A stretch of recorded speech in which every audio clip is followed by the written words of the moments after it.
Welcome to another Hadrian's Wall walk, and today I'll be doing a short walk from Coesike turret to Housesteads Roman fort, a distance of roughly 2.5 miles or about 3 kilometres. I'll be using the AD 122 bus which runs along Hadrian's Wall to drop me off at Coesike and then collect it again and return home from Housesteads fort. The first section of Hadrian's Wall we first arrive at is Coesike turret number 33B. The turret would have been freestanding, built around AD 122, and then Hadrian's Wall would have been butted up on either side of it. The turret was only used in the 2nd century before being thoroughly demolished. We now head west with Hadrian's Wall surviving as a low mound on the right hand side.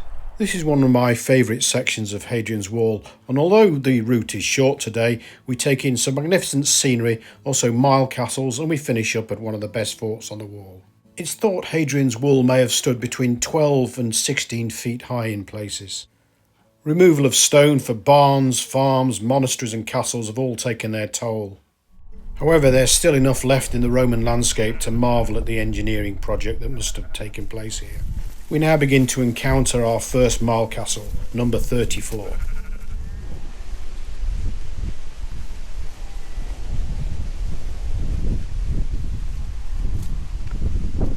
The ditch north of the Milecastle here is very well preserved, but it ends suddenly at the end of the Milecastle. The Romans were practical people and saw no need to put a ditch in front of the cliffs. I've now left Milecastle 34 behind, what's left of it within the copse of trees.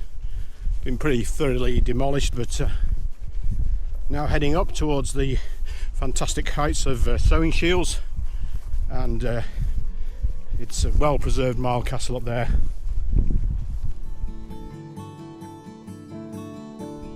I've just taken a slight diversion from the Hadrian's Wall path, still onto a right-of-way, and at the moment I'm standing on the Roman military way, which is the Roman supply route built after AD 160, when the Antonine War was abandoned and the Romans came back here and brought the idea of a military way with them. And this road supplied the forts, fortlets and the turrets in between throughout the rest of the Roman period, in fact. And it was probably used beyond for pilgrims and travellers as well until it finally fell out of use. You can see today the farmer is still using it in his quad bike, still in use 2,000 years later to get up and down this bit of landscape there to look after his sheep. So it's a continuation of human community and activity.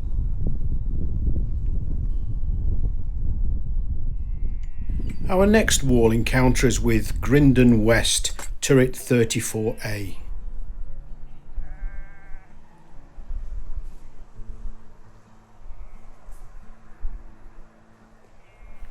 Like its cousin at Coesike, this particular turret only survived about 100 years of use before being thoroughly demolished. Its rear wall recess was blocked up, which you can see in the video now. Stone from the wall here was used in Sowing Shields Castle, built in the 13th century, itself now lost to antiquity.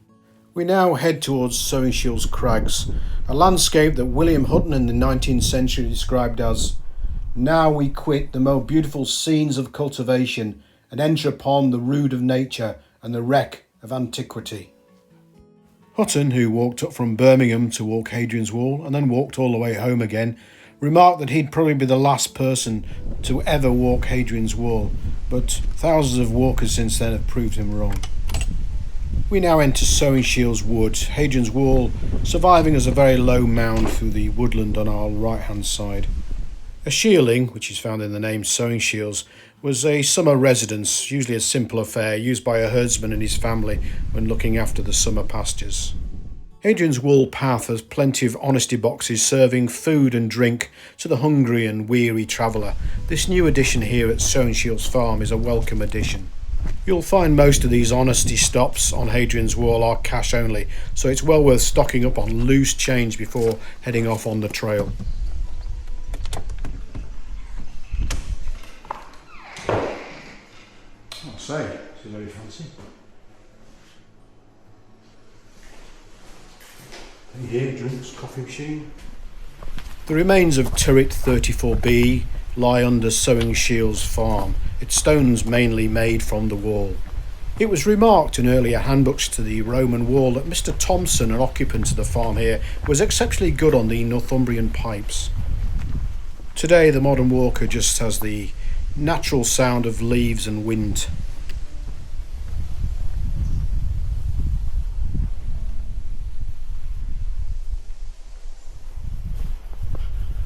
Now we climb onto the crags.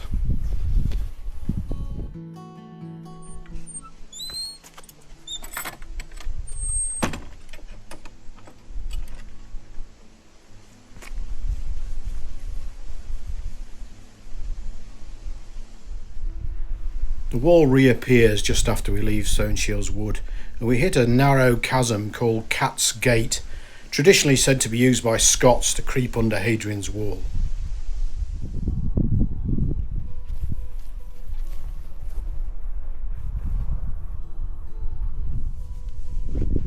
What we have here is a kist burial, this stone-lined pit right against the side of Hadrian's wall, which many walkers actually walk past without even seeing. It dates to the post-Roman period. Dating is not exact, but somebody, after the departure of the Roman soldiers, decided to come up here to this rather lonely place and bury somebody right against the wall. The skeleton revealed that it was a male that was buried up here. Similarly, burials have occurred at Housesteads, and also very recently a burial came out right against the wall against Milecastle 46, excavated by the Vinderlander Trust. The walker now reaches Milecastle 35, excavated in the late 20th century. The original plan for Hadrian's Wall was for it to be 80 Roman miles long, with a Milecastle every mile along its course. It's thought between 16 and 32 soldiers would have occupied the Milecastle in rotation. When first built, the Milecastle had one single building in the interior. However, this was demolished and the layout changed many times over the life of the Milecastle. The south gate still survives, although many of its stones were taken away to be used in barns and farmhouses. The interior of the Milecastle was later used for a medieval farm. Interestingly, no excavation has ever discovered any trace of a north gate here, probably understandable as there's a sheer drop beyond. On the east side you can see the remains of a Roman oven.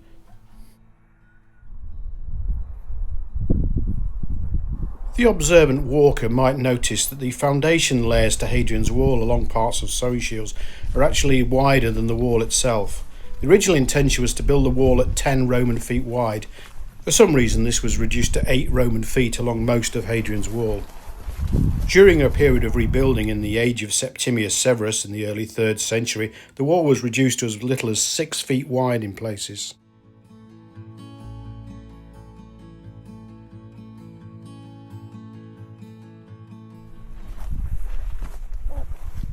Again, one of these overlooked things on Hadrian's Wall, but quite an interesting little piece of the history of the construction is these strange jolted joins that occur all over Hadrian's Wall where it survives. These are basically where two work crews have been working from either end, and when they've met up in the middle, they've not quite butted it up quite straight, so it's always slightly askew. So it doesn't really affect the wall stands, it keeps out who it keeps out, but it's just a nice little thing to come across, just to keep your mind ticking over as you're walking over the crags here.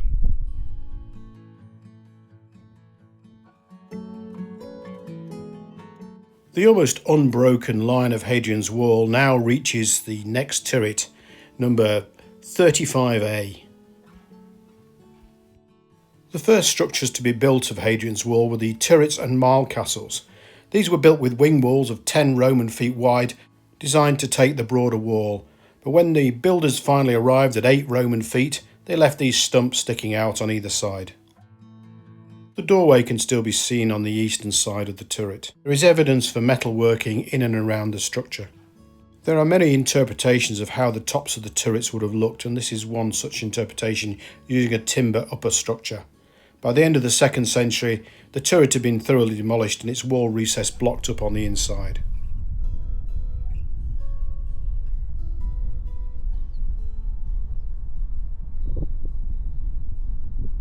Leaving the lonely turret behind, we now head west towards the summit of Soenshiel's Crag.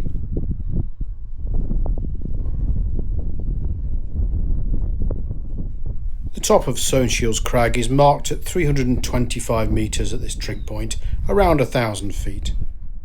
This small section of Hadrian's Wall is the last we'll see until Housesteads' Roman fort, but it's worth stopping and drinking in the view, looking out to Broomley Loch to the north and Hadrian's Wall stretching off to the west, the Pennines in the distance.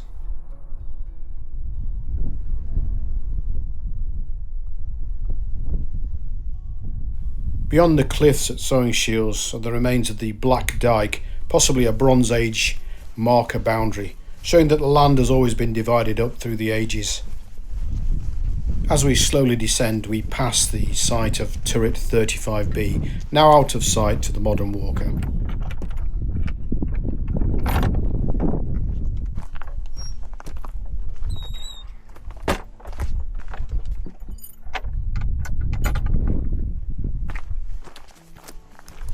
This is a modern field wall on the line of Hadrian's Wall, but Roman stones abound. Such was the notoriety of this country for banditry and cattle rustling, death and destruction, the antiquarian William Camden came nowhere near the place in 1599, fearing he would be killed. We now climb up to reach Busy Gap, marked by the modern gate and stile. This point here was an ancient drove road, and beyond it an enclosure known as the King's Wicket. The enclosure, seen on the left, was probably to hold stock, not necessarily those of the original owner, however. My little route today may only be just over 2 miles, but it's certainly a good cardiovascular workout.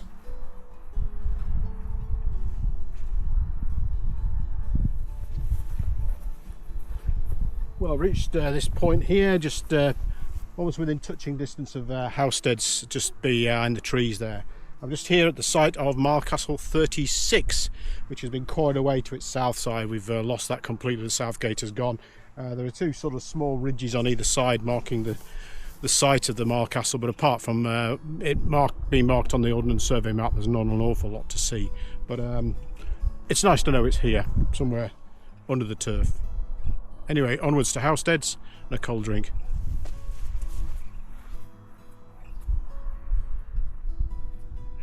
Even in dry weather, some of these rocky, steep descents can be quite treacherous, and even more so in wet weather, so it's definitely worth looking at walking poles if you're going to walk the whole route.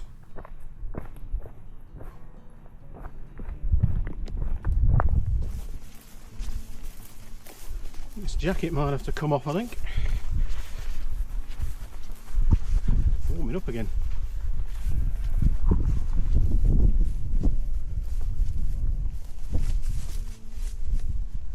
I'm now standing on the site of Turret 36A with the Milecastle I've just visited, just on the hill behind me.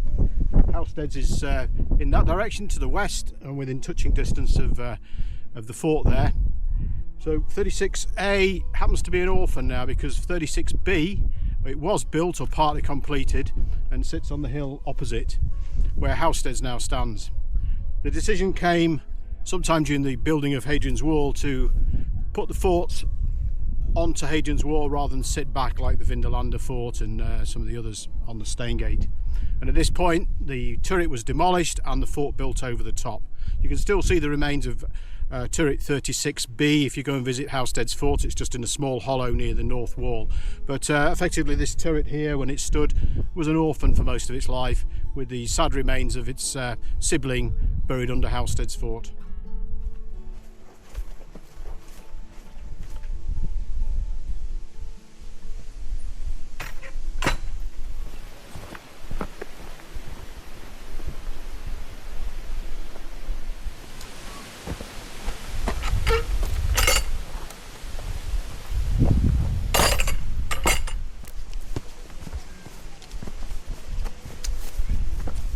Housesteads Fort and the Nagburn.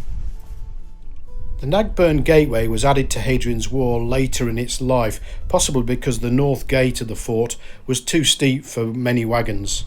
Its two guard chambers on either side meant it probably acted as a customs post. The Nagburn, or stream, still runs under Hadrian's Wall through its original Roman culvert. It was always intended for Housesteads to connect to Hadrian's Wall and be part of the network. However, it may have taken some time for Hadrian's Wall to be built up against the walls. In the corners, Hadrian's Wall butts up against the fort wall rather than is connected into it, showing it was a later addition. Well, this is as far as I'm going to go today. I'm just going to finish here at Housesteads Fort next to its east gate with its blocked up south portal. You can see the blocking stones just inside there. The northern portal tends to have a lot more wear on it, so obviously used into antiquity and beyond. If I just turn around, the military way just runs through there, swings in front of the fort and then continues along Hadrian's Wall. But for me, my journey's done today. Hope you've enjoyed walking with me, and see you on the next one. Thanks for watching, and don't forget there's more content about Hadrian's Wall and other Roman sites on Roman History Walks on YouTube.